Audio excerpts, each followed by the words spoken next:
A yacht against the stars. Lily gazed through the observation deck's colossal viewport aboard the Olive Branch. Her slight figure seemed lost against the backdrop of slumbering Earth warships. Silent, metallic behemoths, they floated in the void, bristling armaments glinting menacingly. Battle scars etched their hulls, grim chronicles of survival, if not outright victory. Each, a mobile citadel, stood as a stark reminder of humanity's persistent knack for destruction. A tremor, deeper than mere cold, ran through her, a profound melancholy. So much power, such ingenious design, dedicated to annihilation instead of betterment. It felt a devastating squandering, a fundamental perversion of human potential. Or inspiring, aren't they? Commander Reese's voice cut through the silence. Turning, Lily saw his face, lined with a weariness that aged him beyond his years. He leaned against the doorway, arms folded, his gaze a blend of pride and grim acceptance as he studied the vessels. Or inspiring and terrifying, Lily corrected, her voice a mere breath. All that firepower aimed. At whom, exactly? People not unlike ourselves. Reese exhaled heavily. At the Xylos, Your Highness. They initiated this conflict, remember. And what sparked their conflict, Commander? Lily countered, her eyes ignited with familiar fire. Did we ever even inquire? Reese pushed off the frame and approached her, stopping a respectful distance away. We presented them with terms, Lily. They answered with hostility. Terms dictated from a position of dominance, she retorted, her voice gaining volume. Not terms rooted in understanding. There's a chasm of difference, Commander. He raked a hand through his receding hairline. Understanding is a luxury we cannot indulge in wartime, Princess. Survival dictates our course. But what manner of survival is it if we forfeit our humanity in the process? Lily pressed. What sort of triumph is it if we metamorphose into the very entity we're opposing? Reese regarded her, his expression softening marginally. You possess a remarkably idealistic worldview, Your Highness. Perhaps, Lily conceded, a faint smile gracing her lips. However, someone must retain idealism, Commander. Someone must hold on to the conviction that a more favorable path exists, even when despair overshadows all else. She turned back to the viewport, her gaze once again drawn to the warships. The Olive Branch embodies that hope, Commander. A fragile hope, admittedly, but the singular one available to us. Turning from the viewport, Lily addressed the small contingent assembled in the cramped briefing room. The space, purely functional, stood in stark contrast to the lavish palaces she knew. Around the table sat Commander Reese, Lieutenant Zara, his second-in-command, a woman of stoic countenance and world-weary eyes, and Dr. Aries Thorne, the mission's xenolinguist, his brilliance rivaled only by his eccentricity. Thank you all for convening, Lily began, her voice ringing clear and resolute despite the anxious flutter in her stomach. As you are aware, we are about to embark on a venture of unparalleled significance. We are headed to Xylos. A ripple of hushed voices swept through the room. Zara arched an eyebrow, her skepticism palpable. Thorne, however, leaned in, his eyes glittering with intellectual fervor. The Council believes direct parley with the Xylos to be unattainable, Lily continued, dismissing the air of doubt. They operate under the assumption that the sole vernacular the Xylos comprehend is that of brute force. I maintain a different view. She paused, meeting each of their gazes in turn. I believe there always exists a latent potential for mutual understanding, however tenuous. I believe that even our adversaries retain the capacity for reason and empathy. And I believe that if we can unlock a conduit for communication with the Xylos, to grasp their grievances and address their concerns, we can bring this conflict to an end. She activated a holographic projector, displaying a simplified rendering of the contested sectors. My strategy, in essence, is rather straightforward. We will navigate towards Xylos space under a banner of truce, broadcasting a message of concord in their native tongue. Dr. Thorne has labored tirelessly to decipher their communication architecture, and we are confident we have discovered a viable point of entry. Zara scoffed softly. A flag of truce? The Xylos have never honored such a gesture in the past. They will vaporize us before we even draw within firing range. That is a calculated risk we must accept, Lily retorted, her voice unwavering. However, we will not be entirely vulnerable. We possess shield matrices and evasive protocols. And, more importantly, we harbor something they do not anticipate: sincerity. She tapped the holographic display. Our overriding objective is to establish a dialogue. To demonstrate that our intention is not conquest or obliteration, but rather to listen and to comprehend. We will proffer concessions, compromises, anything to lure them to the negotiating table. And what specific concessions are you disposed to offer, Your Highness? Rhys inquired, his tone carefully measured. Lily hesitated momentarily. I am willing to concede anything that does not jeopardize the safety and security of Earth and its colonies. But I am also primed to offer something more profound, an apology. The room fell into a stunned silence. Zara stared at her, incredulous. Even Thorn appeared taken aback. An apology? Rhys echoed, incredulity lacing his voice. Precisely for what? For defending ourselves. For failing to comprehend them, Lily responded, her voice gentle but firm. For presuming them to be intrinsically malevolent. For perpetuating a vicious cycle of aggression and mistrust. We have all erred, Commander.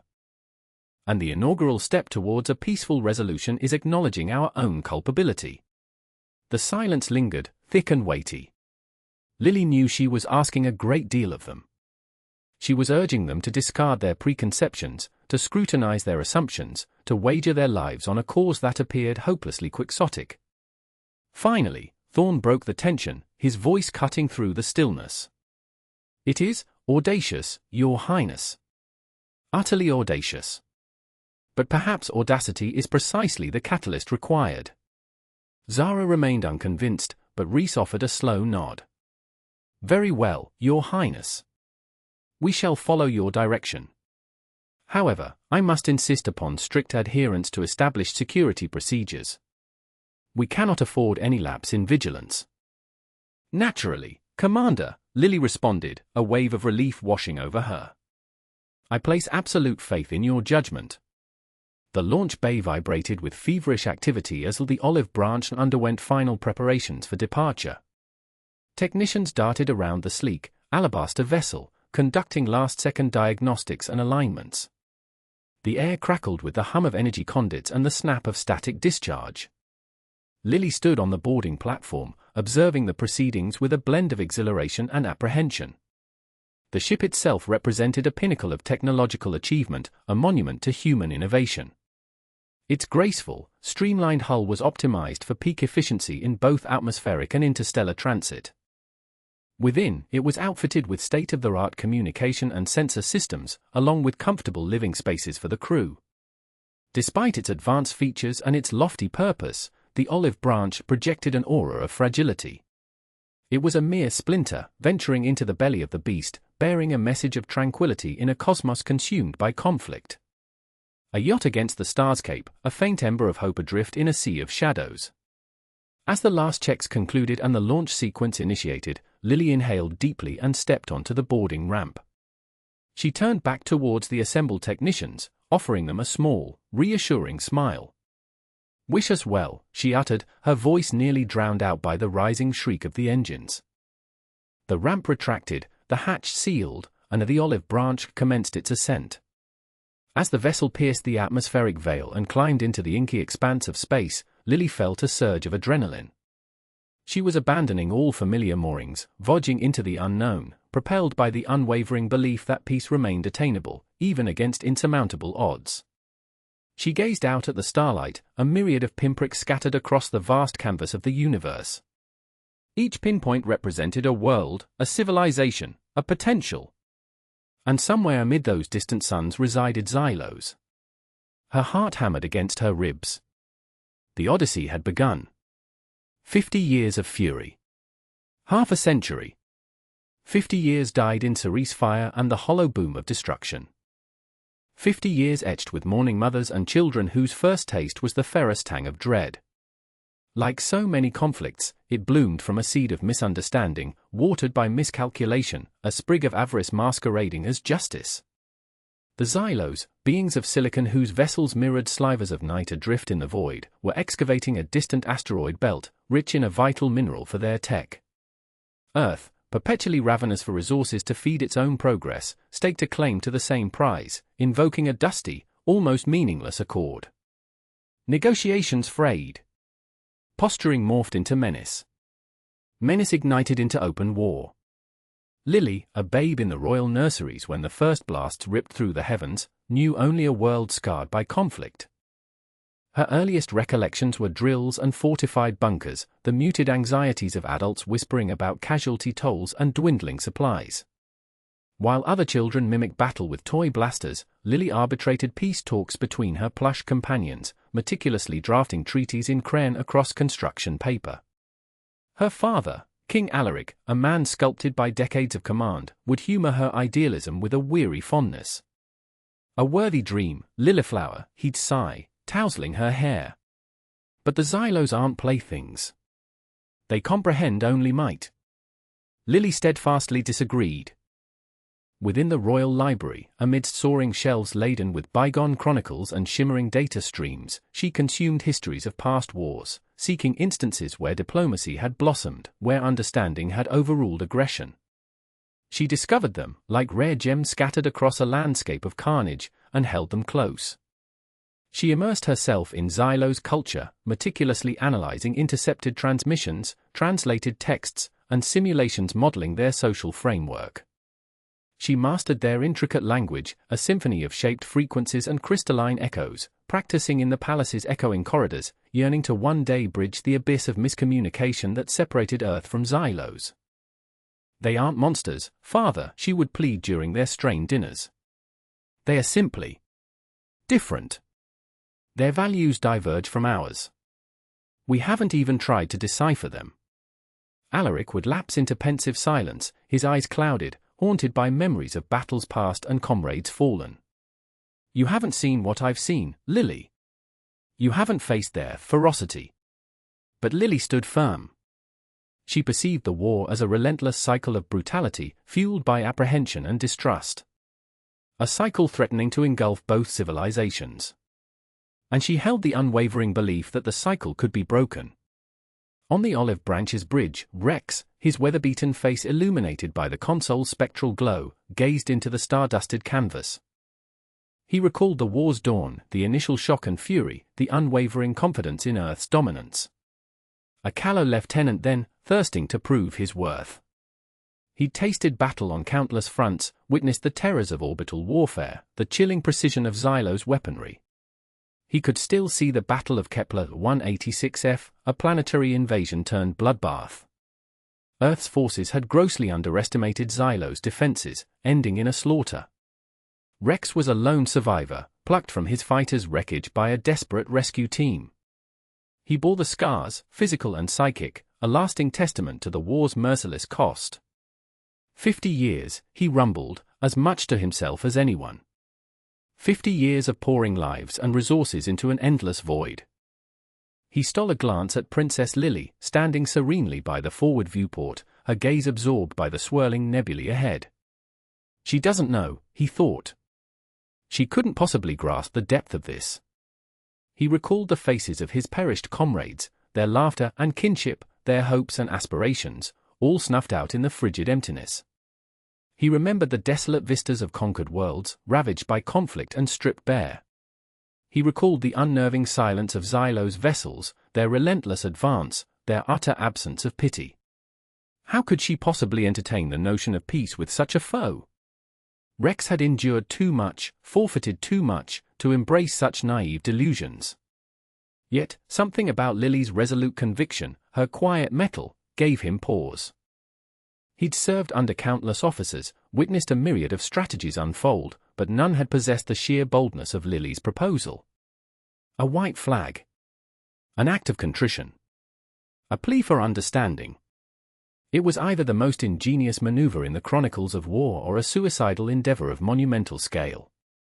And Rex, bound by duty and a reluctant admiration for the princess, was along for the ride. He observed Lily's smooth and errant lock of hair, her expression tranquil despite the immense burden she bore.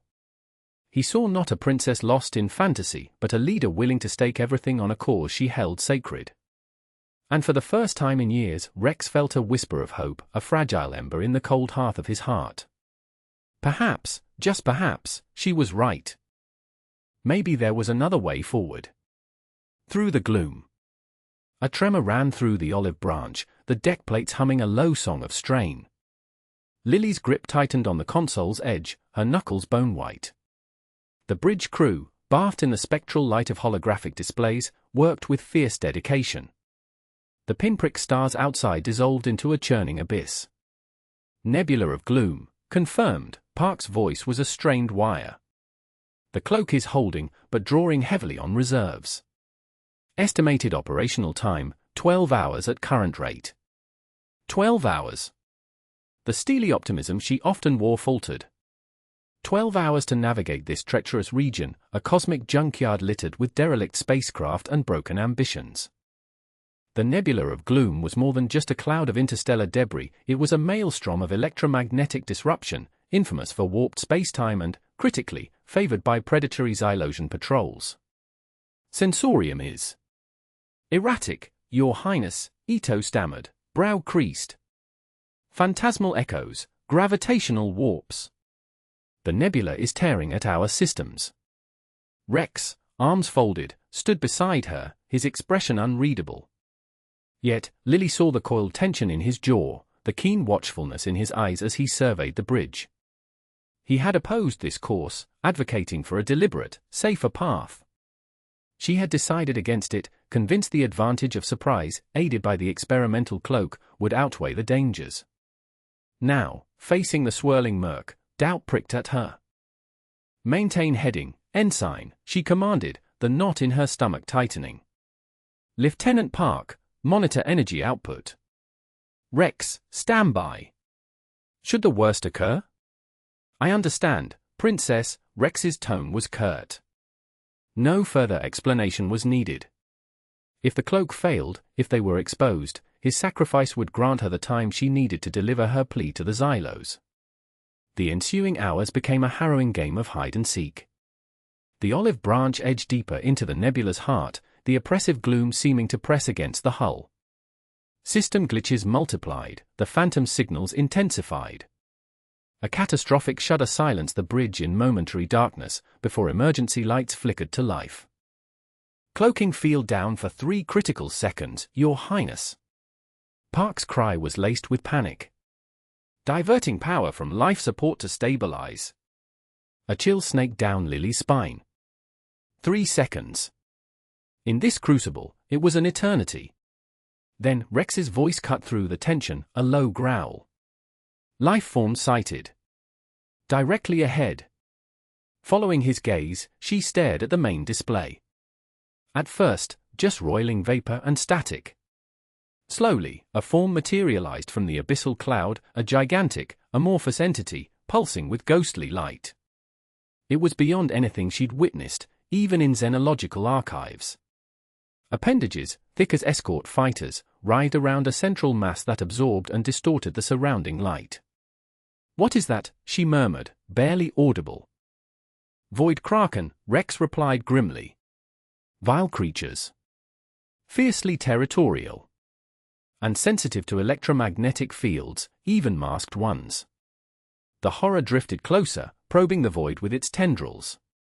Lily held her breath, desperately willing the cloak to endure. It passed within a hair's breadth of the olive branch, its colossal form eclipsing the faint starlight. She could almost sense its presence, a chilling, alien awareness regarding them with disinterest.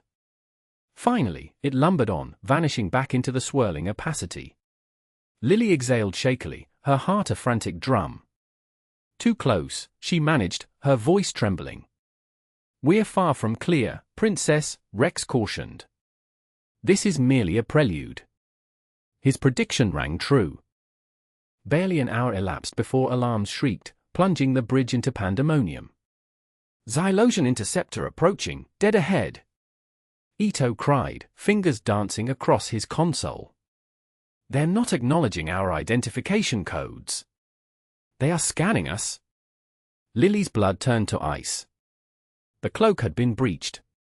They were exposed. Evasive action, she snapped, her voice regaining its edge, adrenaline surging. Rex, prepare for engagement.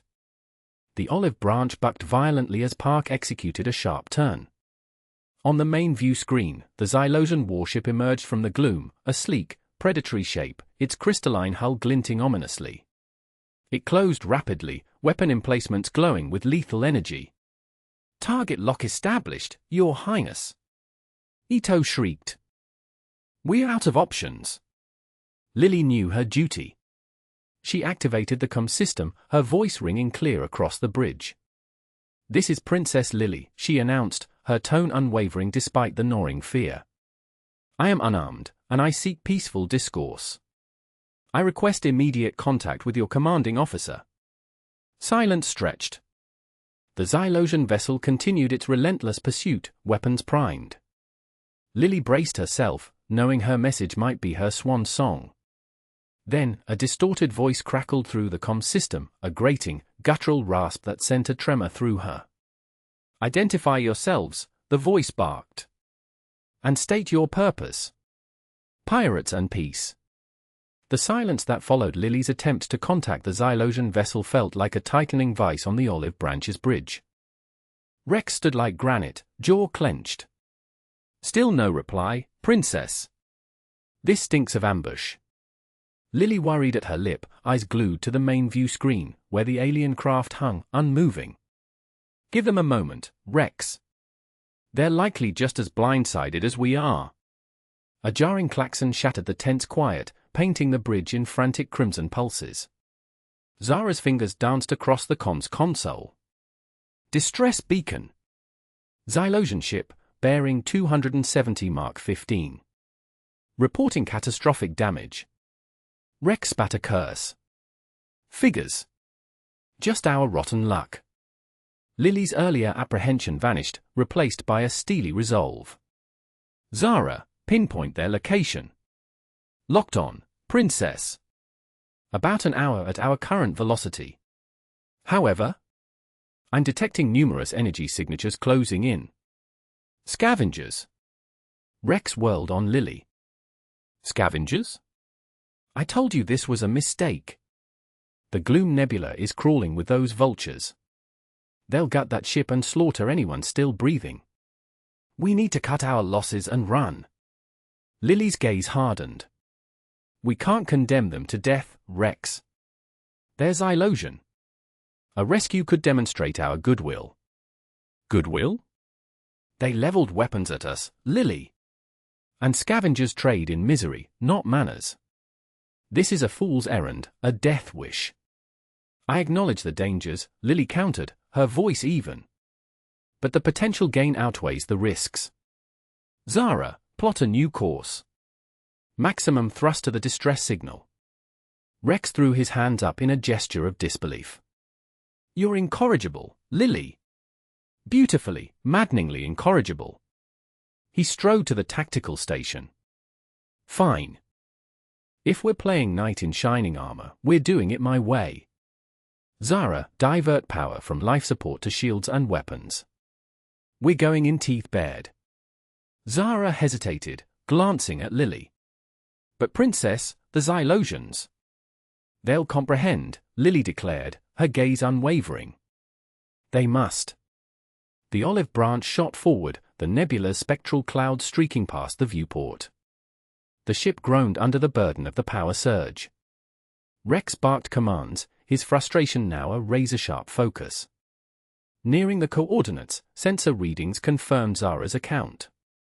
A solitary, crippled Xylosian scout ship was beset by 3 scavenger frigates, their energy cannons spitting bolts of destruction at the alien vessel.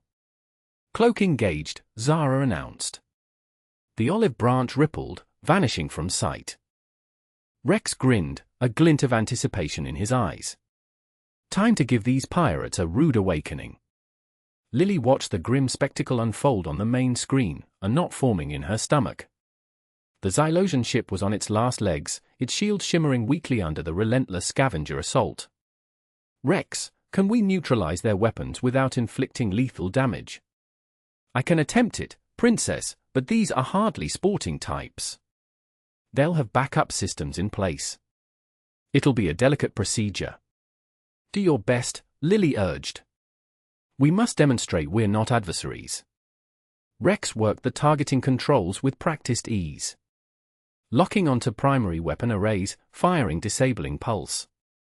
A concentrated beam of energy erupted from the olive branch, striking one of the scavenger frigates. Its energy weapons flickered and died, leaving the ship exposed. The scavenger captain, blindsided, roared his displeasure over the comms channel, a string of venomous growls that defied translation. Bullseye! Rex exulted. 1 down, 2 to contend with. But they're mobilizing. They know we're in the vicinity. The 2 surviving scavenger frigates swung their cannons toward the point of origin, power surging. The element of surprise had evaporated. Evasive maneuvers! Lily ordered. Rex, cripple their engines. Zara, transmit a message to the scavengers. Tell them we seek no conflict, only to aid the Xylosians. The olive branch banked and weaved, evading the barrage. Rex unleashed another volley, targeting the engines of the lead scavenger frigate. The pirate vessel convulsed as its propulsion systems failed, leaving it a derelict in the nebula's embrace. Message transmitted, Princess, Zara reported. But I doubt they're receptive. They continue to fire. Lily sighed, a thread of weariness in her voice. I held no illusions of reason. Rex, can you disable the remaining frigate? Trying, Princess. But they're growing desperate. They're throwing everything they possess at us. The olive branch bucked violently as a barrage of energy ripped into its shields. The bridge light stuttered, alarms shrieking. Shields are failing. Zara cried. Another impact like that and they'll collapse. Lily gritted her teeth. This wasn't unfolding as planned. She had envisioned a peaceful resolution, but the scavengers were proving implacable. She focused on the main view screen, on the ravaged Xylosian ship. They clung to life by a thread. Rex, abandon disabling tactics, Lily said, her voice taut. Annihilate them. All of them. The secret passage. The last scavenger fighter, a crippled firefly sputtering defiance, broke formation and spiraled into the gloom nebula swirling aurora of spectral colors. Lily released a breath she hadn't realized she was holding, her fingers aching from their grip on the command chair.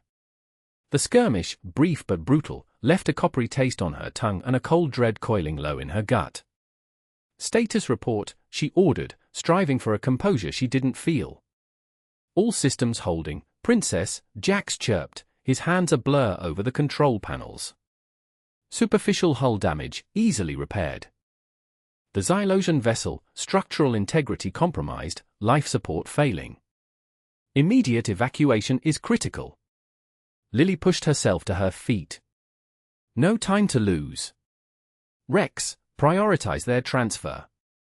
Rex, his face a mask of disapproval, merely nodded.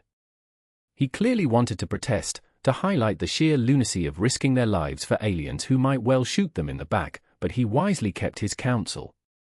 Lily appreciated the restraint, even as she longed for him to share her vision. The rescued Xylosians, a pair swathed in cumbersome environmental gear, were gingerly ushered into the olive branch. Their articulated suits clicked and wheezed with each movement, the airlock quickly filling with the pungent reek of their alien technology. They towered over her crew, their limbs elongated and delicate, their faces invisible behind featureless helmets. Once secured in the med bay and under the care of the medical droids, one of the Xylosians, identified as a Strategos, requested an audience. Entering the antiseptic-infused space, Lily found the sterile aroma vying for dominance with the lingering exotic scent. The Strategos, helmetless, reclined on a bio bed. Its skin was a shade of deep indigo, bordering on obsidian, and its numerous eyes shimmered like multifaceted jewels, fractured light dancing within their depths. The universal translator rendered its voice surprisingly rich and resonant. Princess Lily, of the Human Coalition, it intoned, its head canting slightly. We are in your debt. Your intervention was unexpected to say the least. We couldn't simply abandon you, Lily replied, offering a wan smile. Despite past disagreements.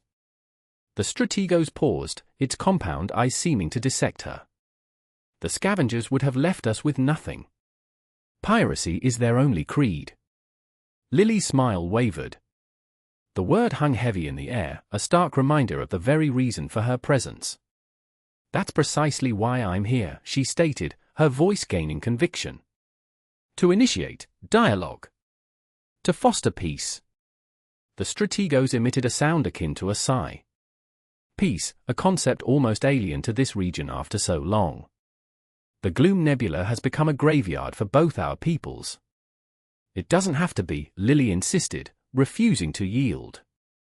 There has to be a better path. The Strategos' gaze intensified, pinning her in place. There is a concealed route through the nebula. A secret known only to a select few. It would radically shorten your journey. Lily's pulse quickened. A shortcut through the perilous nebula? It seemed too miraculous to be real. A route? Why is this the first we're hearing of it? Secrecy is paramount, the Strategos explained. It is hazardous. Unstable. But it offers a far swifter passage than the established lanes. And circumvents the scavenger blockade. Rex, who had been lurking near the entrance, stepped forward, his skepticism palpable. Hazardous? Unstable? Princess, with respect, it sounds like a death trap. A trap? Lily echoed, turning back to the alien. Why would you lure us into a trap, after we saved you from certain death? The Strategos' multifaceted gaze flickered subtly. We offer it as recompense. A debt rendered. But the route is riddled with dangers. Concentrations of lethal radiation, unpredictable gravitational eddies, and the very fabric of spacetime is in constant flux. Successful navigation demands a specialized skill. And what skill is that? Rex pressed, his voice tight with suspicion. The skill of a navigator, the Strategos answered. One uniquely attuned to the nebula's currents, capable of predicting the fluctuations in spacetime. We possess such a navigator among our ranks. Lily glanced between Rex and the Strategos, weighing the treacherous path ahead. The known routes were circuitous, fraught with danger, and heavily patrolled by the ubiquitous scavengers. This clandestine path offered the tantalizing possibility of bypassing those threats, of reaching the Xylosian homeworld with unprecedented speed.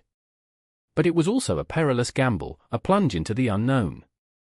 Your assessment, Rex? She asked, already anticipating his response. It's a fool's errand, Princess, Rex stated flatly, his jaw rigid. We know nothing about these beings. We have no understanding of what awaits us. It could be a false lead. Or worse, a cleverly orchestrated ambush. But it could also be our most promising opportunity, Lily countered, her voice rising slightly. A chance to demonstrate our peaceful intentions with haste.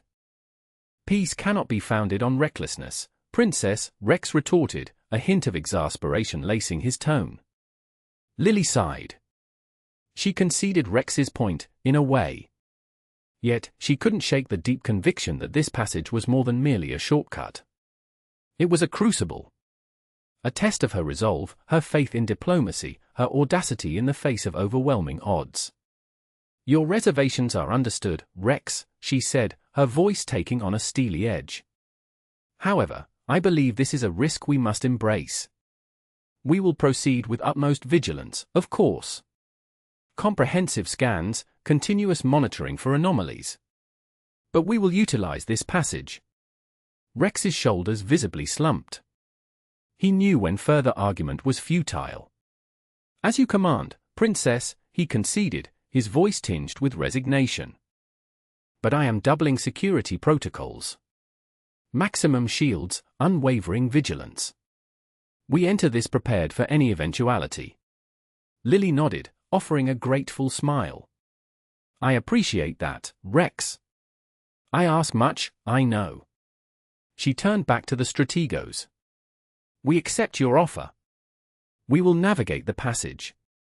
We will require the assistance of your navigator. The Strategos inclined its head in acknowledgement. Navigator Lyra will guide you. She is the foremost among her order. But heed my warning, Princess. The passage it tests not only the vessel but the mind. It may unveil visions, insights you would rather remain hidden. Lily frowned, a sudden chill prickling her skin. What do you mean? The Strategos' facete eye seemed to cloud over, receding into a distant realm. The nebula is a reservoir of shadows. Of latent memories.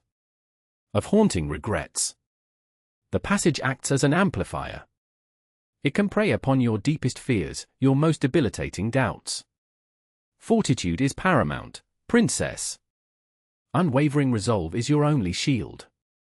Lily swallowed hard, meeting the alien's unsettling gaze.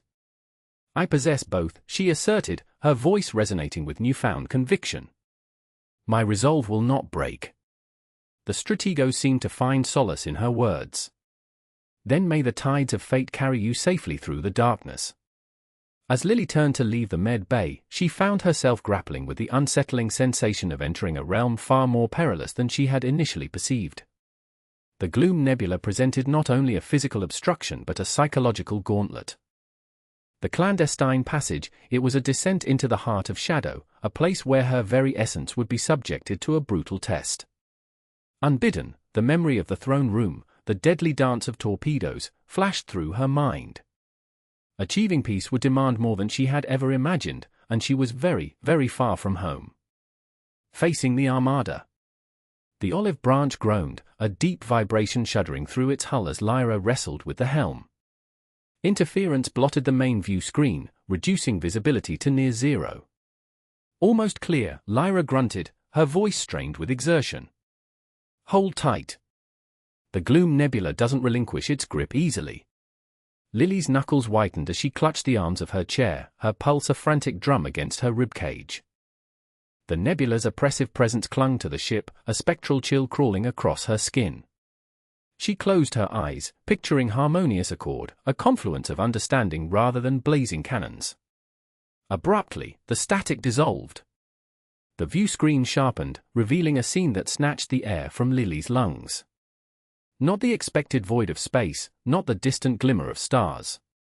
Instead, an impenetrable bulwark of metal, a suffocating concentration of warships stretching to the horizon. The Zorgon Armada.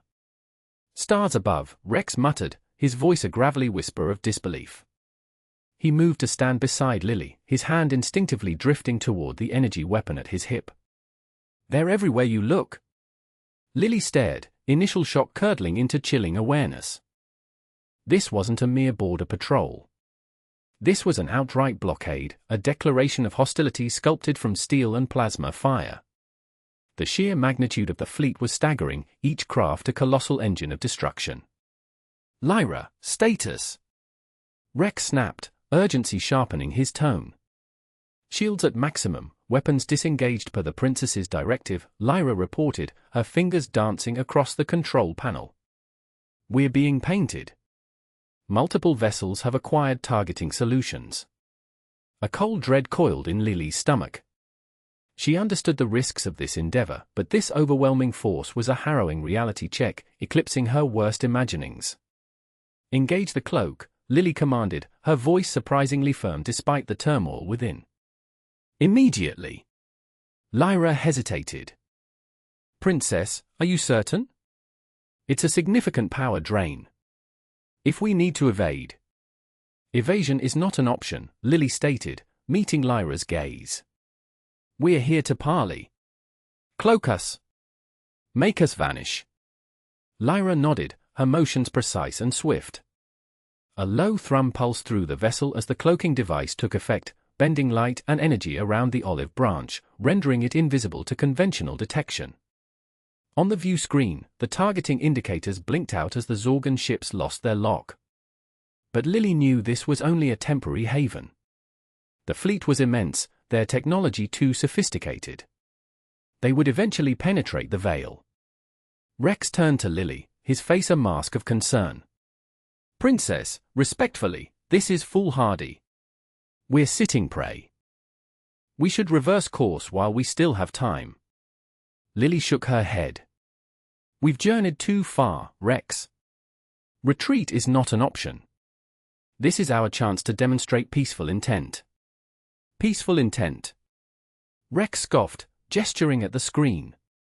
Look around you, princess. This is a war machine. They don't comprehend peace. Then we must educate them, Lily countered, a steely edge in her voice. She addressed Lyra. Ready the olive branch torpedoes. Lyra's eyebrows arched in surprise. The olive branch torpedoes, princess. Affirmative, Lily confirmed. Load them with the message of goodwill and apology. Target the flagship. Let's gain their attention in an unexpected fashion.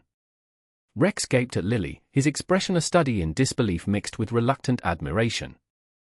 Olive branch torpedoes? You're serious?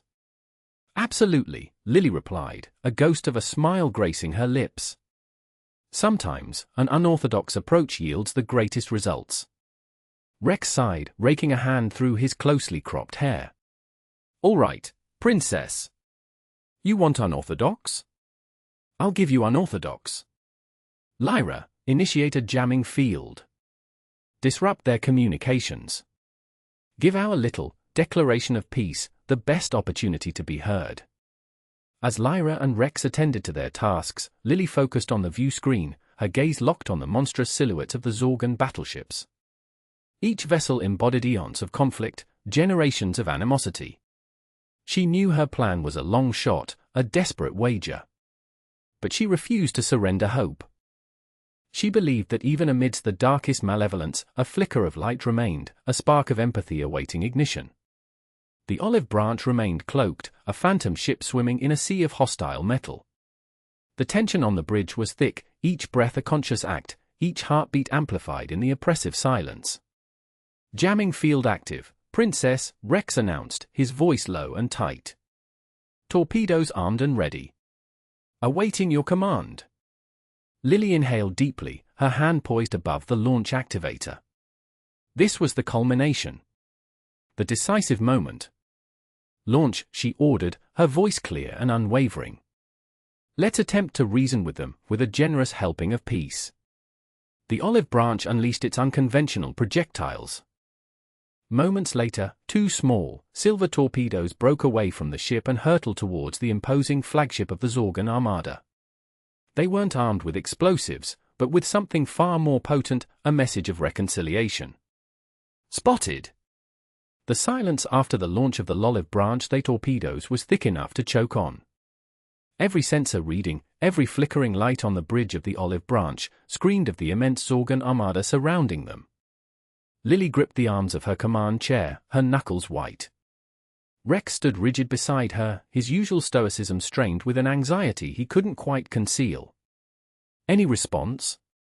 Lily asked, her voice barely a whisper. The comms officer, a young woman named Ilara, shook her head. Nothing, Your Highness. They haven't even acknowledged the torpedoes. Time stretched, each second an eternity. Lily imagined the torpedoes, painted with symbols of peace and carrying her carefully crafted message, hurtling through the void towards the cold, unyielding hull of the Zorgan flagship. Would they be intercepted? Ignored? Or, by some miracle, understood? Then, a piercing alarm shattered the silence. Red lights pulsed urgently across the bridge. We've been spotted! Ilara shouted, her fingers flying across the console. Cloak integrity failing. I repeat, cloak integrity failing. On the main view screen, the star field flickered, distorted, then snapped back into focus. But it wasn't the familiar, comforting void they knew. Now, the screen was dominated by the looming, menacing shapes of Zorgan warships. Their dark, angular hulls bristled with weaponry, their energy shields shimmering with barely contained power. Lily's heart leaped into her throat. What happened? She demanded. Unknown energy surge, Ilara replied, her voice tight with panic. Originating from a single Zorgan fighter, designated as Shadow Wing 1. They appear to have intentionally disrupted our cloaking field. A new image appeared on a smaller screen, a close-up of the Zorgan fighter. It was sleek and black, almost invisible against the backdrop of space. A single green light pulsed on its nose, like a predatory eye. Shadow Wing 1 is breaking formation, another officer reported. Closing on our position. Lily swallowed, trying to regain her composure. Can we re-engage the cloak? Attempting to reroute power, Your Highness, Ilara said, her brow furrowed in concentration. But the damage is significant. It will take time. Suddenly, the olive branch shuddered violently. Warning, the ship's computer announced in a cold, emotionless voice. Energy weapon discharge detected. Impact imminent. Evasive maneuvers. Rex roared, grabbing Lily's arm. Now! The olive branch lurched again, throwing the crew against their consoles. The view screen showed a blinding flash of green energy narrowly missing their port side. They fired a warning shot, Ilara gasped. They want us to stop. On board Shadow Wing 1, a young Xylosian pilot, barely out of the academy, gripped the controls of his fighter. His name was Kalen, and he was fueled by a potent mix of adrenaline and resentment. Generations of his family had known only war with the people he knew as the Star Folk, a conflict that had consumed resources, lives, and any hope of a future beyond endless battles. He had been on patrol with his squadron when he noticed it, a faint shimmer, a distortion in the fabric of space. It was subtle, almost imperceptible, but his enhanced sensory implants, a common modification for Xylosian pilots, had picked it up. He dismissed the other pilot's skepticism, trusting his instincts. He broke formation and cautiously approached the anomaly. As he drew closer, he ran diagnostics on his fighter, searching for the source of the disruption. Finally, he isolated it, a faint energy signature, unlike anything he had encountered before. It was weak, almost hesitant, but undeniably present. He tweaked his fighter's energy disruptor, focusing it on the source of the anomaly. With a flick of a switch, he unleashed a pulse of concentrated energy. The shimmer intensified, then vanished. The cloaked ship, a vessel unlike any he had ever seen, was revealed in all its glory. It was smaller than a warship, but larger than a freighter, its line sleek and unfamiliar. He immediately recognized the signature, a known design, but its presence was baffling. His commander's voice crackled over the comms. Shadow Wing 1, report. What is your status? Kalen hesitated for a fraction of a second. Protocol dictated that he immediately report his findings, but something held him back. A flicker of curiosity, a whisper of doubt in the face of years of unwavering propaganda. I have located an unidentified vessel, Commander, he finally said, his voice tight. It appears to be civilian in nature. Civilian, the commander scoffed. Impossible. The Star Folk would never dare penetrate our lines with a civilian vessel. It's a trick, pilot. Eliminate the threat. Kalen's heart sank. He knew what he had to do. He armed his energy cannons, but his finger lingered on the trigger. He fired a single shot, deliberately aimed wide, a warning. He wanted to see what the ship would do. Back on the olive branch, Lily watched in horror as the Zorgan warships began to converge on their position. They were trapped, exposed, and completely outgunned. All hands, brace for impact. Rex yelled, his voice filled with grim determination. Lily closed her eyes, bracing herself for the inevitable. This was it. Her mission, her dream of peace, was about to end in a fiery explosion in the cold void of space. But then, a new voice crackled over the comms, clear and distinct despite the chaos. Unidentified vessel, this is Shadow Wing 1, the voice said, his tone surprisingly even. You are in violation of Zorgan airspace. Power down your engines and prepare to be boarded. A plea for parley. A shrill alarm sliced through the olive branch, bathing the bridge in a blood-red strobe that reflected in anxious eyes. Rex's gravelly voice cut through the din over the comms, hold tight. Incoming hail. The main view screen flickered, resolving into Kalen, the Xylosian pilot. Against the star-strewn canvas, his young face was a mask, betraying nothing. Shadow Wing 1 to Vessel's Olive Branch. You are in violation of restricted space. Cloaking compromised. Surrender now. Lily advanced, tilting her chin with quiet defiance. This is Princess Lily of the Allied Systems. I request audience with your commanding officer. Kalen's gaze sharpened. My orders are explicit: surrender or face obliteration. Pilot, Lily responded, her tone steady yet resolute, I believe there's been a grave error. Our mission is one of conciliation. A flicker, perhaps bewilderment, played across Kalen's features. Conciliation? The Zorgans have warred with the Allied systems for eons. Peace is a forgotten word. Then perhaps it's time to revitalize its meaning, Lily parried. I'm here to extend apologies and seek common ground. Silence hung heavy as Kalen scrutinized her. Then, a sigh, laden with ages of conflict, escaped him. I cannot authorize parley. My directives. Then I implore you, grant me audience with Emperor Zorgan himself, Lily interjected, her voice ringing with conviction. I carry a message for him, one I believe is vital. Kalen looked genuinely taken aback.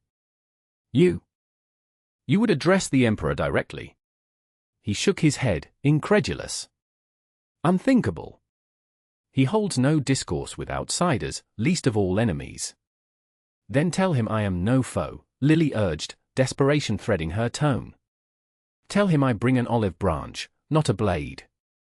Tell him I seek to dismantle this cycle of futility. The ensuing silence was a suffocating blanket. Rex muttered darkly, she's playing a dangerous game. Finally, Kalen spoke, his voice a mere breath. I will forward your plea. But I offer no assurances. The screen dissolved into static. A storm of frantic chatter erupted on the bridge. Rex slammed his fist against the console. Are you insane, princess? Address the Emperor? It's tantamount to suicide. Perhaps, Lily conceded, her gaze riveted to the blank screen. But what alternative remains? Submission as prisoners, or an attempt to shatter this edifice of hatred? You imagine Zorgan will simply roll out the crimson carpet. Rex scoffed, his voice laced with cynicism. He's a pitiless autocrat. He'll likely atomize us on sight. I must believe there's a spark of humanity within him, Rex, Lily insisted, her voice softening. Every being deserves the chance to be heard. Rex threw his hands up in exasperation. Your trust is a liability, princess. It will be your undoing. He barked at the comms officer, prepare for immediate engagement. Shields up, weapons primed. He braced for the worst. Lily disregarded him, her mind already forging ahead. She addressed Zara, her communications specialist. Zara, I need a missive for Emperor Zorgan. Something that will resonate, something that will command his attention. Zara nodded, her fingers dancing across the keyboard. Your words, princess. Lily paused, marshalling her thoughts. Convey my understanding of his anger, his pain. Acknowledge past errors by the Allied systems. But stress our capacity to learn, to forge a more harmonious future. She traversed the bridge, her brow furrowed in concentration. Express my willingness to atone for the transgressions of my predecessors. Convey my eagerness to hear his grievances, to grasp his perspective. She halted, her gaze intense. Tell him I offer an end to this conflict, the chance to bestow peace upon his people, to etch a legacy of hope, not annihilation. Zara typed with feverish speed, translating Lily's words into the harsh, uncompromising cadences of the Zorgan tongue. Lily watched, her heart hammering against her ribs. This was it. Her solitary opportunity to bridge the void of animosity and offer a hand in reconciliation. The minutes stretched into an eternity. Rex barked orders, mobilizing the ship for conflict. The crew moved with robotic precision, their faces grim masks of apprehension. The tension on the bridge crackled like static electricity. Finally, Zara turned, her face ashen. Message sent, princess. Via all channels. Lily inhaled deeply. Thank you, Zara. She approached the main view screen, which stubbornly remained inert. She closed her eyes, uttering a silent entreaty. Please, let him hear. Please, let him understand.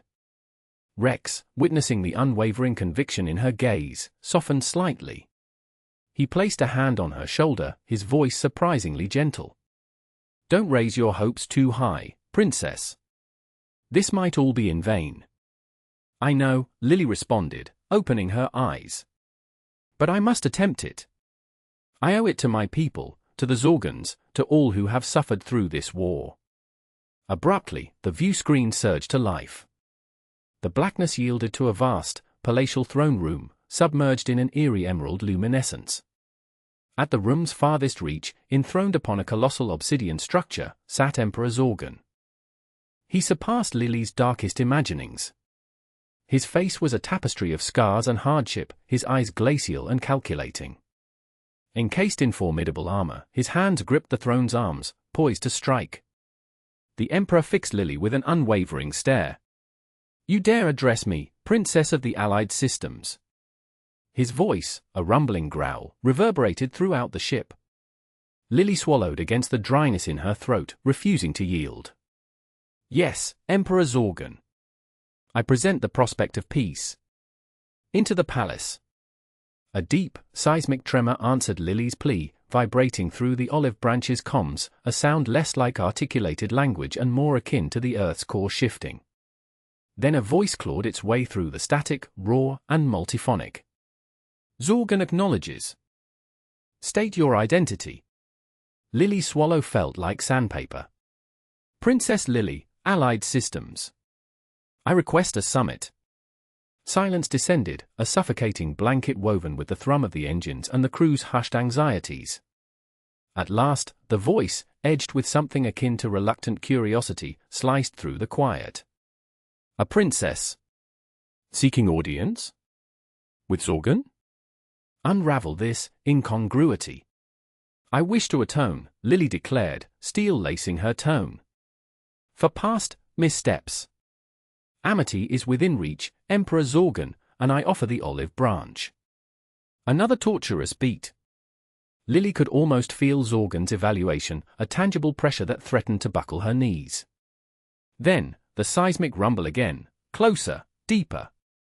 Atonement. Intriguing. Zorgan consents. You will be conveyed. Any divergence from the designated trajectory will be construed as belligerence. Understood. Perfectly, Lily affirmed, relief a momentary balm. We await instruction. The transmission severed, leaving the olive branch adrift in the desolate expanse. A collective exhalation swept the bridge. Even Jax, the resident skeptic, seemed momentarily deflated. Well, Lily offered, a tremulous smile gracing her lips. That unfolded, with relative grace.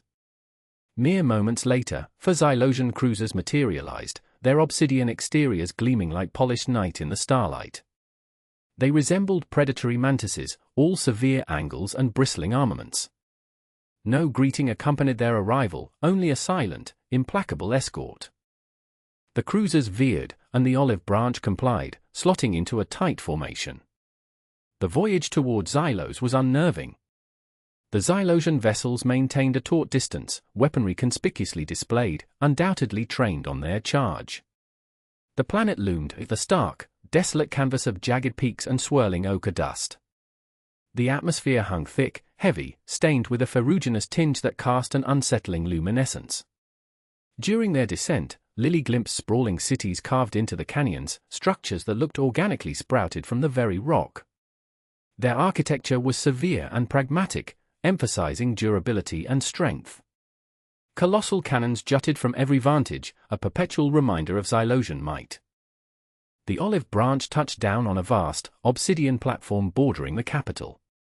The airlock hissed open, revealing a detachment of Xylosian guards. Taller than any human, they were clad in articulated armor that reflected the stark glare.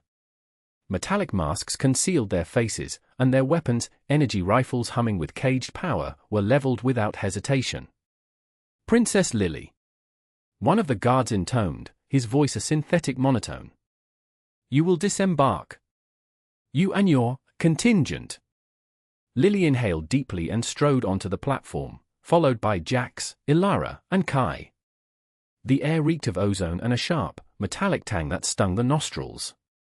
The guards formed a constricting perimeter, ushering them toward a colossal structure rising in the distance, the royal citadel. The palace was not crafted for beauty, it was a fortress, a somber monolith of black stone and steel radiating power and intimidation. Arrow slits and gun nests lined its walls, and two behemoths in articulated plating, looking more like automated siege engines than sentinels, guarded the entrance. As they neared, Lily noticed elaborate bas-reliefs adorning the palace facade, depicting scenes of Xylosian triumphs and Allied system defeats. The images were stark and graphic, underscoring the deep-rooted antagonism festering between the two civilizations. Inside, the palace proved to be a labyrinth of corridors and halls, dimly illuminated and echoing with their footfalls. The technology defied familiar frameworks, alien, throbbing lights, glowing conduits that laced the walls, and devices emitting a low, vibrant energy. The Xylosians appeared to have harnessed raw power itself, manipulating it in ways both awe-inspiring and chilling. The guards guided them through a succession of increasingly elaborate chambers, each more imposing than the last. The final chamber expanded into a vast cavern, its vaulted ceiling lost in shadow. At its furthest reach, elevated on a dais of obsidian, sat Emperor Zorgan. His presence was even more imposing than the holographic projection suggested. His massive frame was encased in intricate armor, and his visage was a tapestry of wrinkles and ancient scars. His eyes, however, burned with keen intelligence, piercing the gloom like twin embers. Zorgan remained silent, his gaze fixed on Lily, unflinching, assessing, judging. The chamber was still save for the subtle hum of the palace's power matrix. Finally, after an age, Zorgan broke the silence, his voice a low, guttural resonance that reverberated throughout the hall. "You have come to offer redress." "Elaborate." The throne room. The entrance to the throne room wasn't a door, but a pair of shimmering energy veils that parted with a resonant thrum as the Xylosian sentinels activated them. Lily drew a quick breath, Rex's steadying presence a comfort at her elbow. Beyond that glimmering threshold stretched an immense chamber, deliberately vast, she surmised, to inspire awe, perhaps even trepidation. The very air vibrated with latent energy. Illumination spilled from concealed sources, painting elongated, skewed shadows across the polished obsidian expanse. Intricate, etched patterns spiraled across the walls, glowing with an inner luminescence, giving the impression of a colossal, living entity. The profound otherness of the setting weighed on Lily, a vivid reminder of the gulf she was attempting to span. She advanced, Rex a constant beside her, their footfalls echoing strangely in the echoing space. The guards, monolithic figures encased in obsidian plate, flanked them in silence, their energy rifles poised. Lily fixed her gaze on the path ahead, striving to ignore the creeping disquiet at the base of her skull. The hall extended endlessly. Halfway across, levitating above the ground on a platform of crackling force, was Emperor Zorgan. He possessed even greater presence in reality than the simulated images Lily had studied. His armored carapace glistened with an iridescent sheen, reflecting the pulsing light in a disorienting spectrum. His multifaceted eyes, like cut gems, burned with an intensity that bored into her. He was a predator, poised to unleash havoc. Lily and Rex proceeded across the daunting stretch of obsidian. The quiet was palpable, pierced only by the drone of the energy field surrounding Zorgan's dais. As they neared, Lily discerned fine details, the elaborate tracery on his armor, the subtle clicking of his mandibles as he scrutinized them, a faint, sharp tang of ozone clinging to his person. 50 meters distant, the guards halted them. "You proceed no further," one rumbled, his voice a distorted growl from within his helm. Lily nodded once, her pulse hammering in her ears. She inhaled deeply, concentrating on the message she carried. This was the crux. The decisive moment. "Emperor Zorgan," she declared, her tone clear and unwavering, "I am Princess Lily of the Allied systems. I come in amity, bearing an offer of reconciliation for past injustices." Zorgan remained motionless for a long moment, his gem-like eyes locked on her. The silence thickened, taut and oppressive, punctuated only by the low hum of the energy field. Then, with a deliberate, menacing motion, he inclined his head. Reconciliation, he finally voiced, his tone a deep, sonorous rumble that seemed to reverberate through the very foundations.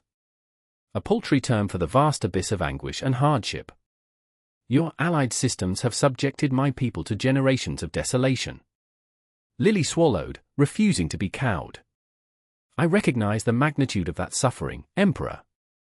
And I acknowledge the errors that were committed. My father, the High Chancellor, shares this conviction and is pledged to ensure they are never repeated.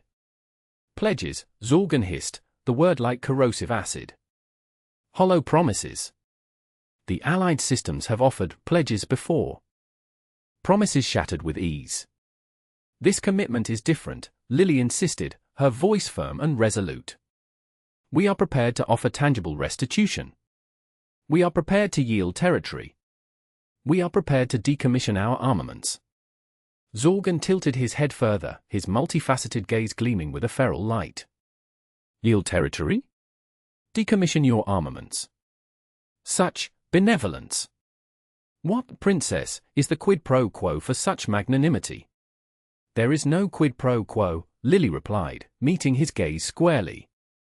Only a yearning for amity. A yearning to conclude the cycle of brutality and forge a future where our species can coexist. Zorgan emitted a harsh, grating laugh, devoid of mirth. Amity? Coexistence? Such naive ideals from one so young. Do you genuinely believe amity is attainable, princess? Given all that has transpired between our worlds. I must believe it, Lily asserted, her voice unwavering and potent. Because the alternative is unthinkable. Ceaseless conflict. Endless torment. A prolonged, excruciating demise for both our civilizations.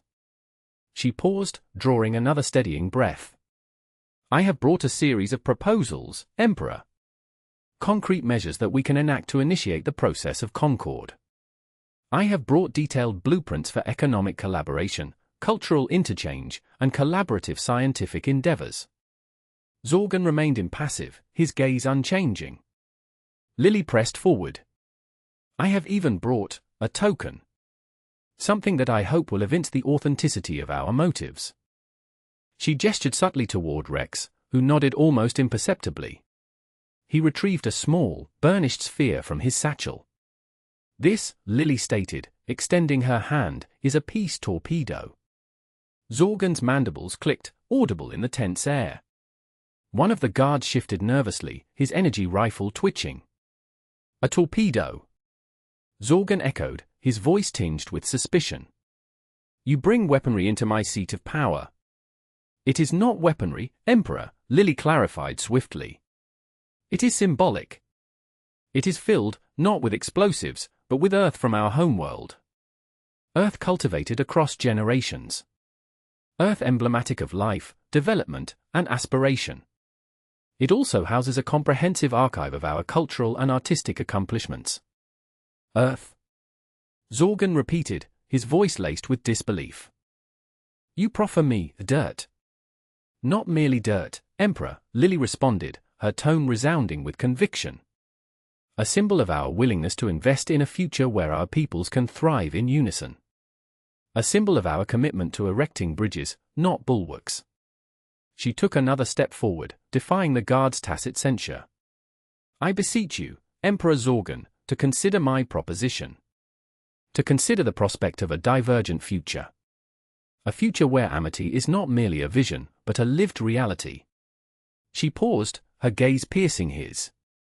A future cemented by more than just empty pronouncements. She extended her hand further, presenting the peace torpedo. The quiet within the throne chamber was absolute, breached only by the drone of the energy field and the thunderous rhythm of Lily's heart. The destiny of two civilizations teetered, resting on the outstretched hand of a princess offering a gesture of peace to an emperor mired in war. Treachery revealed. Emperor Zorgan's ruby irises, like glowing coals in the vast darkness, remained locked on Lily. His face was a stony mask, suspicion etched into every line. Atonement is a pretty word, princess. But words are fragile things, easily broken by those who offer blades wrapped in silken promises. Lily met his gaze, unyielding. Tension saturated the air in the throne room, the silence amplifying the distant thrum of the Zorgan war engines. My words have substance, majesty. The peace torpedo isn't merely a trinket, but proof of our sincerity. Within it lies the potential for understanding, a compendium of shared culture, a sanctuary of Earth's plant life. It's an invitation to know us, beyond the carnage. Zorgan stirred on his obsidian throne, the resonant scrape echoing across the hall. Intriguing. But does this peace torpedo also contain blueprints of your defensive networks? Weaknesses in your shield matrix? The precise location of your forces? Rex, rigid beside Lily, balled his hand into a fist. Lily squeezed his arm, a silent assurance. It contains none of that, Emperor. Only the aspiration for amity. A grating cackle ripped through the shadows, like shards of glass grinding together. General Cragg, a massive figure encased in battle-scarred armor, stormed into the chamber. His countenance, a testament to past battles and grim determination, twisted with ire. Enough of this farce. Zorgan raised a palm, cutting Cragg off, though a spark of curiosity flickered in his gaze. General, do you dare interrupt an audience with an envoy? With respect, sire, Cragg snarled, venom dripping from his tone. This envoy is a viper, poised to strike. He turned his accusatory glare on Lily. Don't be deceived by her honeyed words and crocodile tears. She's here to lull us into complacency, to obscure the looming invasion. Lily advanced, her voice carrying conviction. That's a falsehood. I come bearing open hands, offering accord, not war. Cragg scoffed. Accord? From the species that has poisoned our atmosphere and plundered our resources? Paid for with the blood of our fallen? Your accord is layered in perfidy. He gestured dismissively at the peace torpedo. That supposed olive branch is nothing more than a Trojan horse, teeming with instruments to disable our defenses, to sabotage our military endeavors. That's preposterous. Rex thundered, lunging toward Cragg, only to be halted by Lily's firm grip. Zorgan observed the scene with detached amusement, his crimson eyes glittering. General, grave allegations. Have you substantiation to support these claims? Cragg smirked, reaching into a pouch at his belt. He held aloft a small, metallic device. Intercepted communications, Princess. Encrypted missives from your command, detailing your true objective. A mission not of peace, but reconnaissance, of gathering intelligence for a preemptive strike. Lily stared at the device, her thoughts racing. She had dispatched no such messages. This must be a contrivance, a meticulously crafted scheme to sabotage her peace initiative. That isn't possible. No such communication originated from me. Deny it all you desire, Princess, Cragg sneered. The evidence is incontrovertible. You arrived here under false pretenses, intending to betray our faith. But your duplicity stands revealed. He pivoted to Zorgan, his voice rising with fervor. Emperor, I beg of you. Do not be swayed by this artful deceiver. Strike now, while we still hold the advantage. Unleash the full force of our arsenal upon the Earthlings. Extinguish them from existence before they can launch their insidious assault. An uproar consumed the throne room, a cacophony of shouts and whispers. Zorgan soldiers, weapons drawn, encircled Lily and Rex.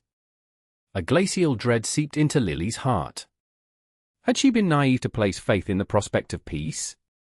Had she stumbled blindly into a snare? Zorgan raised his hand again, silencing the bedlam. He scrutinized Lily with a chillingly impartial gaze. Princess, your words have been weighed and found wanting. Your actions have been scrutinized and deemed dubious. He paused, his eyes narrowing. However, I am not an impetuous leader. I do not act on conjecture alone. I will have this evidence analyzed by my most trusted specialists. If its authenticity is confirmed, then you will bear the consequences of your perfidy. Crag's face clouded with rage, his fists clenching until his knuckles shone bone-white. Emperor, do you waver? While you contemplate, the enemy prepares. We must strike without delay, before opportunity slips through our grasp. He advanced a step, his voice edged with desperation. I have already set events in motion. The invasion armada stands ready to launch. The instant you issue the command, we will obliterate Earth from the cosmic tapestry.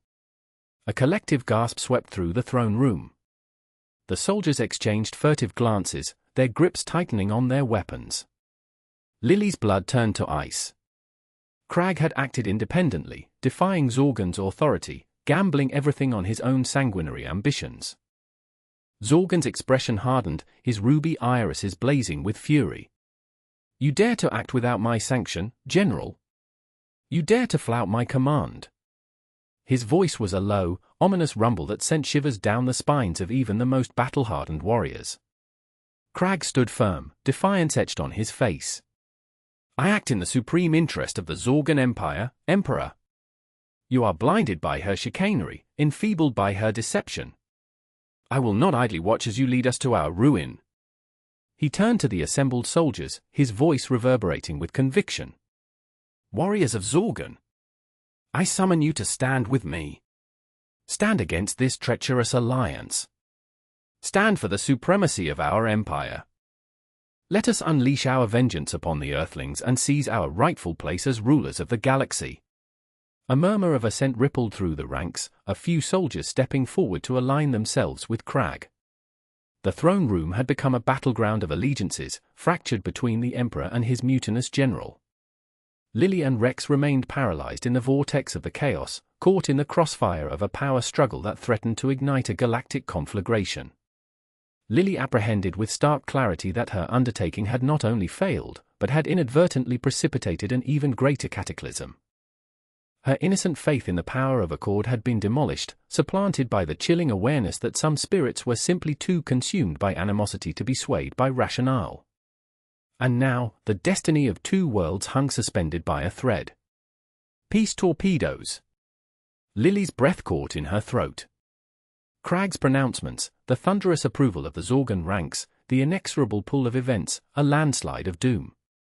She had to halt it, somehow. But how to counter unseen evidence? Rex, his metallic digits drumming a nervous tattoo against his thigh, locked rigid. A near-silent rumble emanated from his vocalizer. Princess, something's awry. Crag's signal, it's circumventing standard protocols.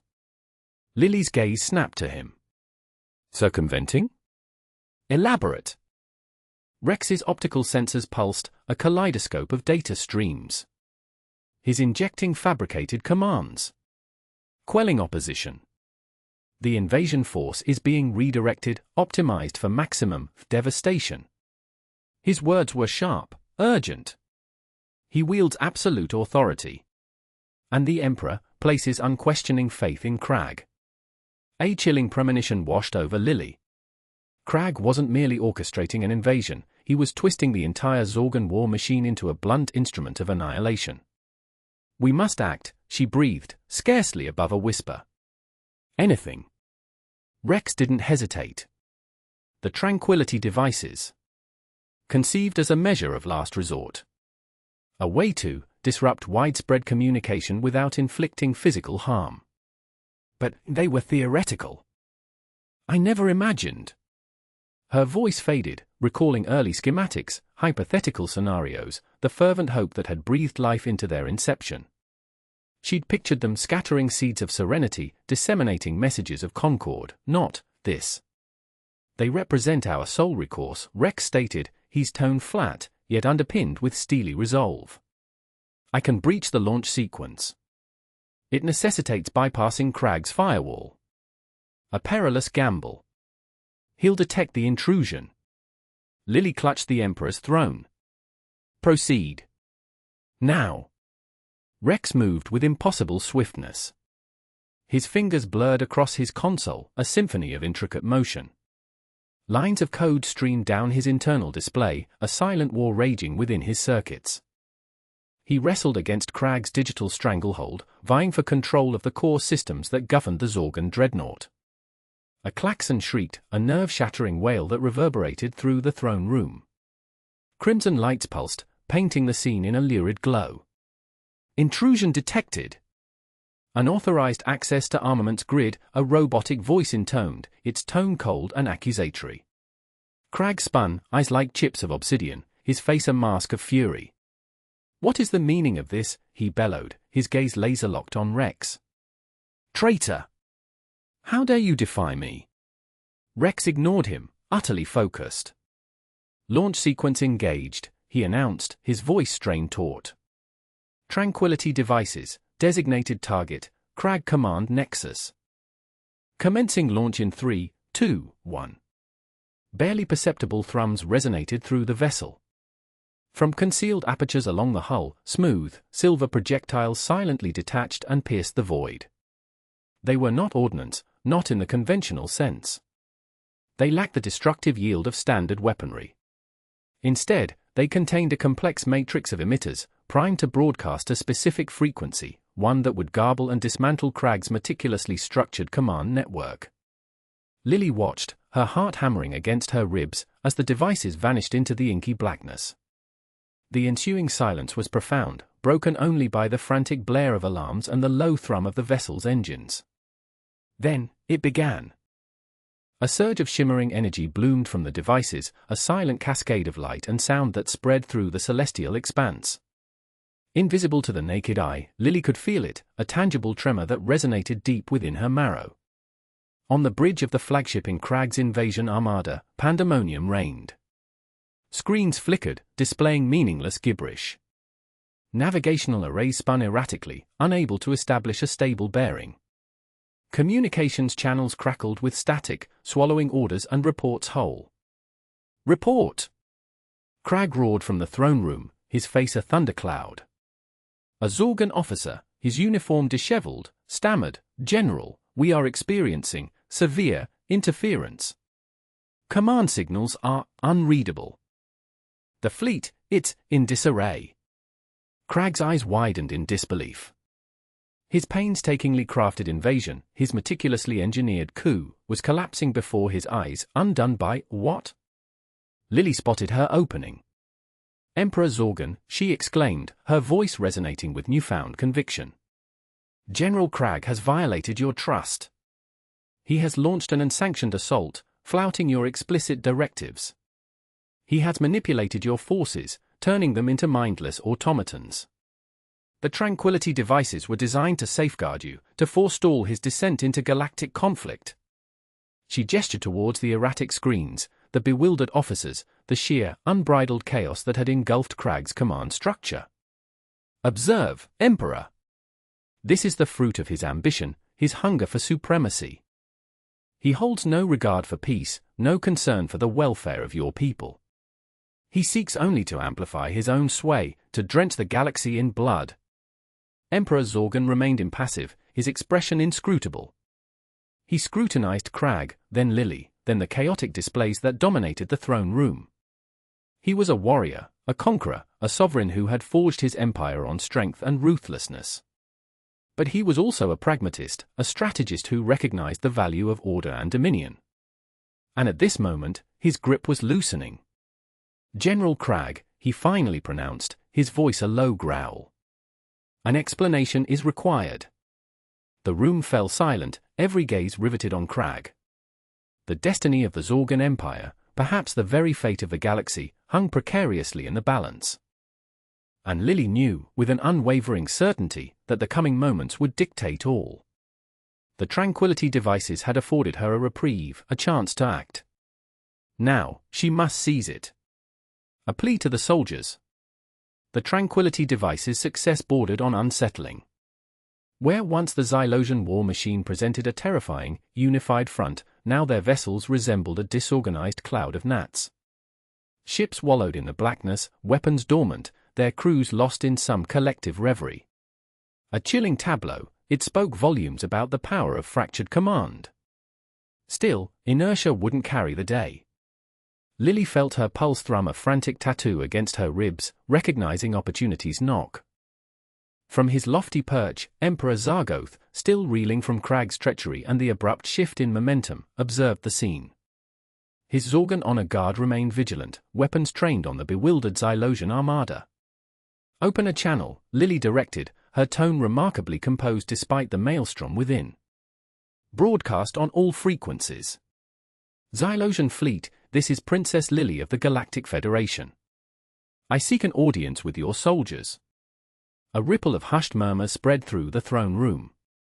Rex, standing nearby, offered a terse nod, his usual gruff exterior softened by a hint of respect. He grasped the magnitude of the gamble. Bypassing the enemy leadership to address the rank and file was a high-stakes play. Static hissed, then a wavering voice, laced with interference, responded. "This is Xylosian vessel. Gamma 9. Who speaks?" "I am Princess Lily. I wish to address every Xylosian warrior.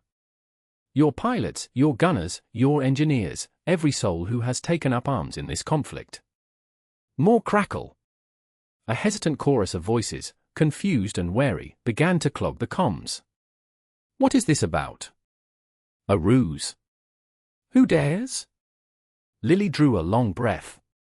"I understand your disorientation. Your orders have been scrambled. You're unsure who to trust. But I implore you, lend me your ears for a moment." She activated the main view screen, projecting her image across the Xylosian fleet.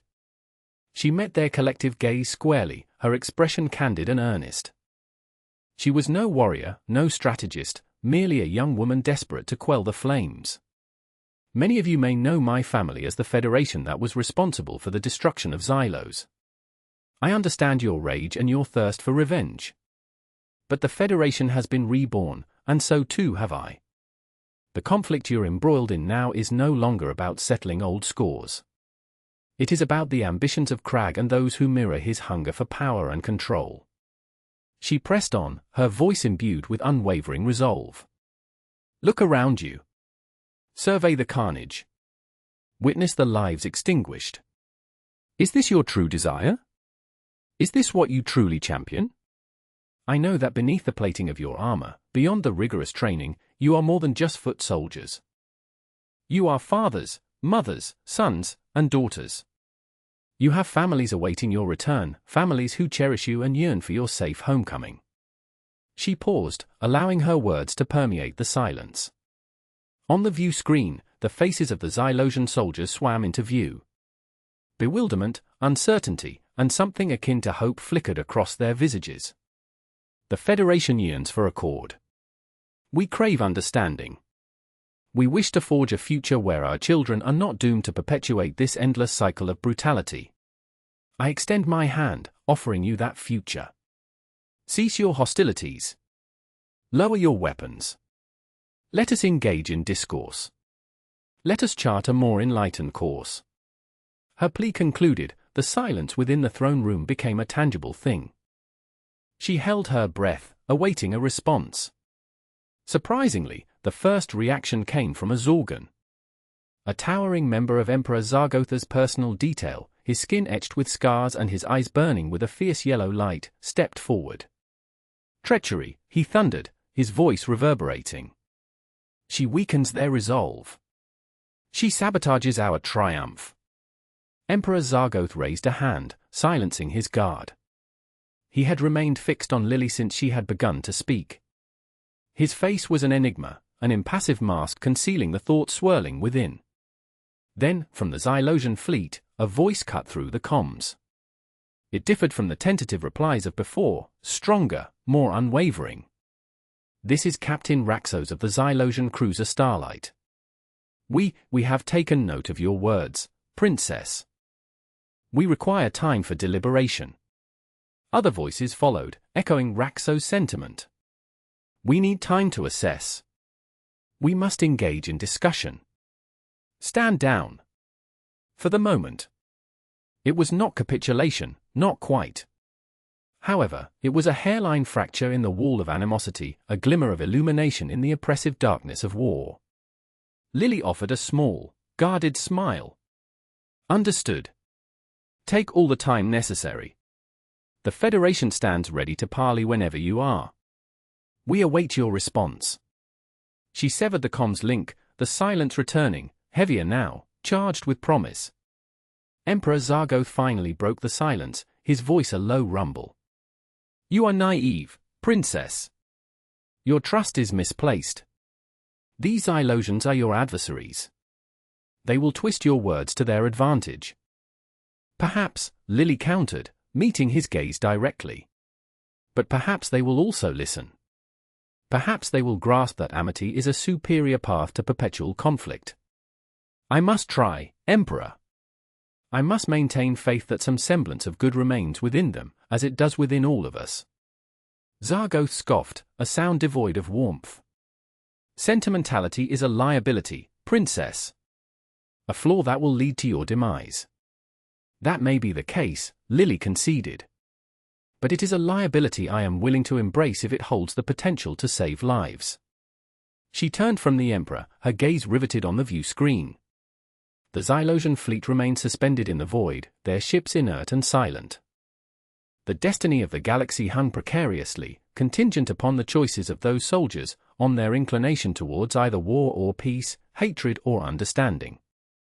She could only pray that she had sown a seed of doubt, a seed that would flourish into something beautiful, something permanent.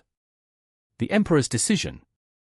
The bridge of the Xylosian flagship, ironclad Fury, was a tomb of anticipatory dread.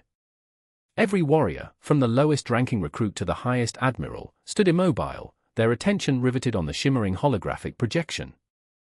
There, impossibly small yet radiating fortitude, Princess Lily remained aboard her instrument of parley, her words reverberating through their minds.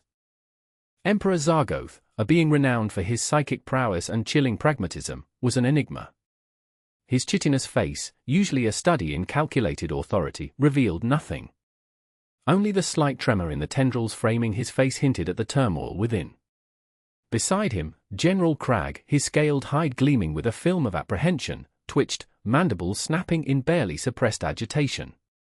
The oppressive silence, broken only by the thrum of the ship's power core and the sporadic static of disrupted communications, stretched taut. Then, with glacial deliberation, Zargoth moved. He swiveled, his multifaceted eyes locking onto Cragg with a gaze that made the general visibly recoil. General, Zargoth's voice, amplified and modulated by the ship's comms, resonated throughout the bridge. Enlighten me regarding this spectacle. Cragg gulped, his throat working. Emperor, this is a fabrication. A last-ditch effort by the Terrans to destabilize us. She is a sorceress, exploiting their rudimentary technology to sway our soldiers. Lily's clear, unwavering voice sliced through Cragg's protestations. It's not subversion, General. It's understanding. A concept apparently foreign to you. Zargoth redirected his attention to the holographic Lily. Understanding? A novel weapon, princess. Yet, why should I credit your words? Your people have deceived us, assaulted us. Your conveyance, however noble in intent, has crippled half my war vessels. Because truth finds its mark, Emperor, Lily countered. Even amidst falsehoods and fear. And because General Cragg has already furnished the answer. His fervency in discrediting me confirms his culpability. Cragg spluttered, his features twisting with fury. Insolence! I demand you silence this. He surged forward, his clawed hand reaching towards the holographic projection, as if he could physically extinguish Lily's presence. Zargoth's hand lashed out, halting Cragg's advance with surprising swiftness. The Emperor's grip, deceptively gentle, was unyielding. Cragg gasped, his eyes widening in disbelief. Enough, General, Zargoth's voice, a low rumble of menace, cut through the air. Your fervor has clouded your judgment.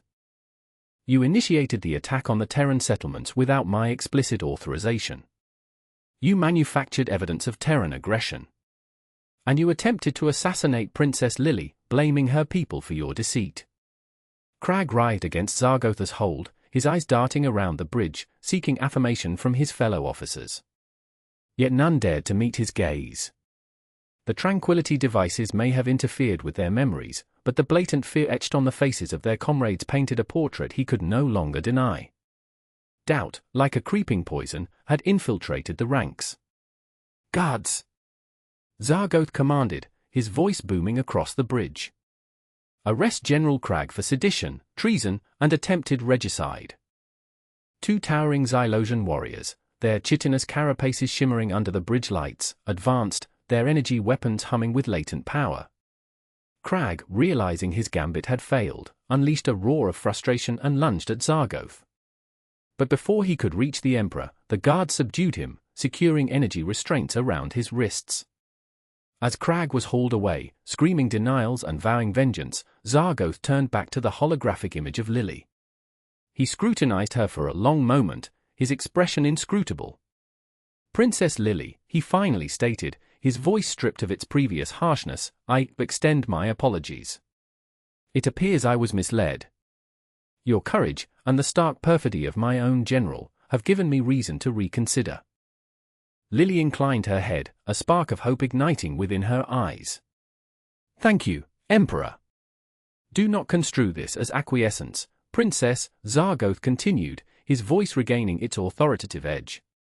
"My paramount concern remains the stability of the Empire. I cannot simply disregard the grievances, genuine or fabricated, that have propelled us into this conflict." "I understand, Emperor," Lily responded. "And I am prepared to address them." Zargoth weighed her words, his multifaceted eyes narrowing. "You assert you can chart a path to concord. Amends for your people's perceived offenses. What, precisely, do you propose?" Lily inhaled deeply. "I propose that I be permitted to present my proposal to the Xylosian Council. Let them consider my offer, examine the evidence, and determine for themselves whether amity is attainable." A hushed stillness descended upon the bridge.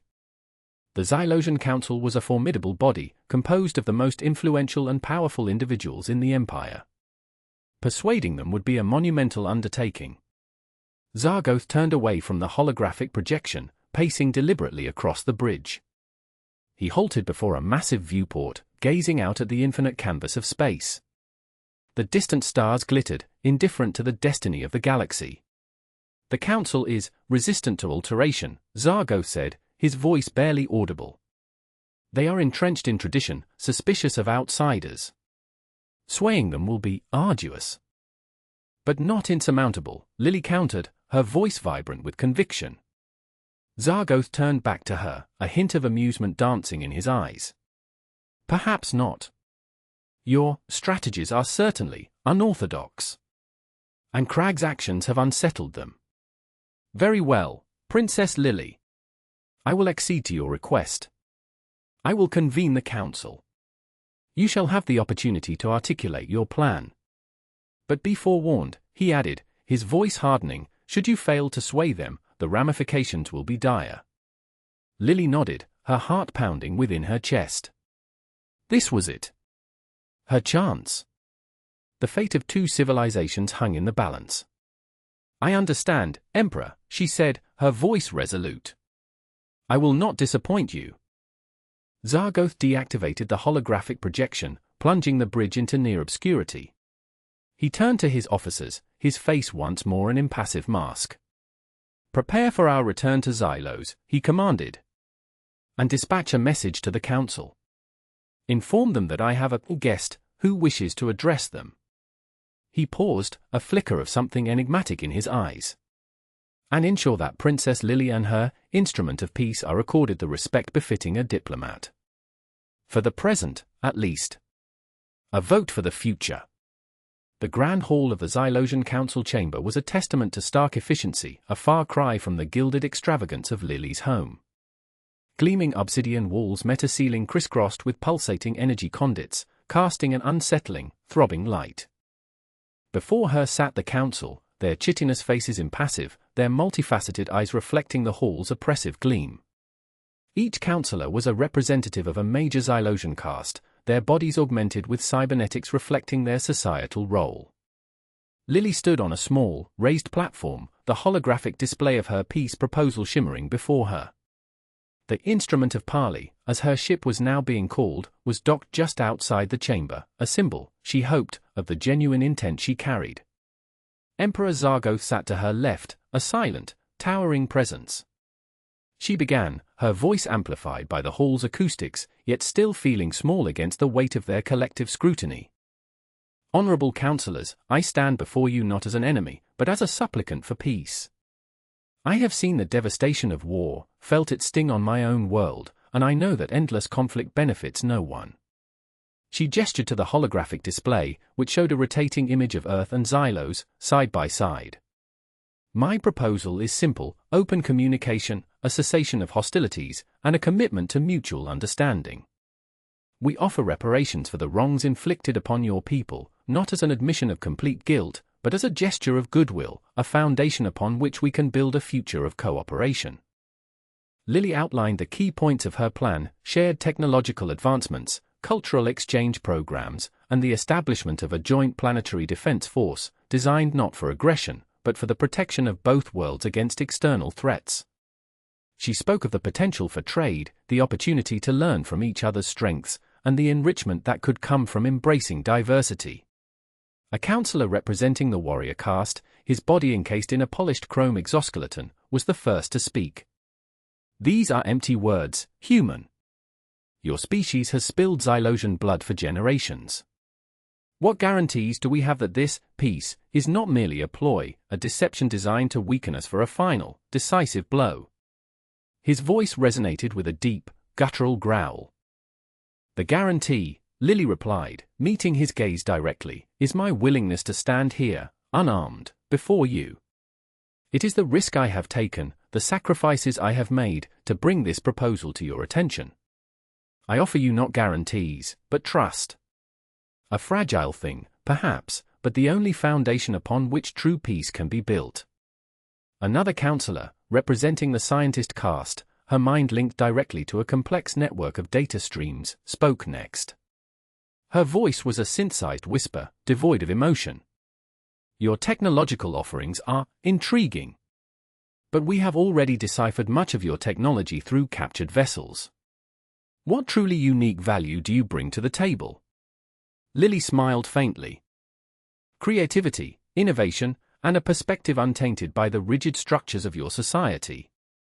We approach problems differently, we see solutions you might overlook. Our value lies not just in what we possess, but in how we think. The debate raged for what felt like an eternity. Counselor after counselor voiced their opinions, their arguments echoing through the chamber. Some were vehemently opposed to the idea of peace, citing the long history of conflict and the inherent untrustworthiness of humanity. Others were cautiously optimistic, intrigued by the potential benefits of cooperation and weary of the endless cycle of war. Emperor Zargoth remained silent throughout the debate, his presence a palpable force in the room.